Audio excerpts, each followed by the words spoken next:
Жавхлан гавьяат өврийн гих тодтголтой монголчуудад зориулж үе үеийн тоглолт хийж сэтгэл тунагсан дуунуудаа дуулж өгдөг зуршилтай. Энэ утгаараа ч өнгөрсөн оны 2 дугаар сард Өвөр Монголд очиж тоглолт хийжээ. Тэрээр тухайн үед гал үндэстэн холбооны идэвхтэй гишүүдийн нэг нь байсан.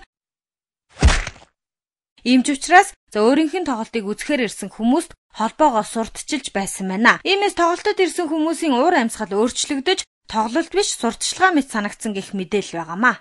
Монгол улсын гавьяат дуучин жавхлантай холбоотой энэ мэдээллийг өөрөөс нь тодруулах гэсэн боловч утас нь холбогдох боломжгүй байна. За найз нөхдийнх нь хэлж байгаагаар бол Архангай аймагт тоглолтойгоо учраас холбогдох боломжгүй байгаа гэсэн тайлбарыг хэлж байна. Харин бид Хятад улсын элчин сайдын яамн дээр ирсэн боловч яг цайны цаг таарчихсан учраас хүмүүс алга байна. За тэгэхээр жавхлантай хамгийн ойр ажилладаг уран бүтээлчдийн нэг бол яалтчгүй ноён бондгор байдаг. Тэгэхээр түүнтэй уцаар холбогдож энэ талаар тодрууллаа.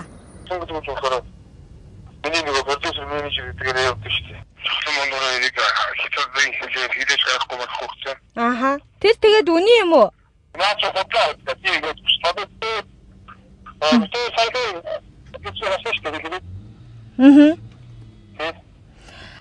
дуучин жавхлангийн хувьд хамгийн сүүлд хизээ одоо Өвөр Монгол руу явж тоглолтоо хийсэн юм болоо.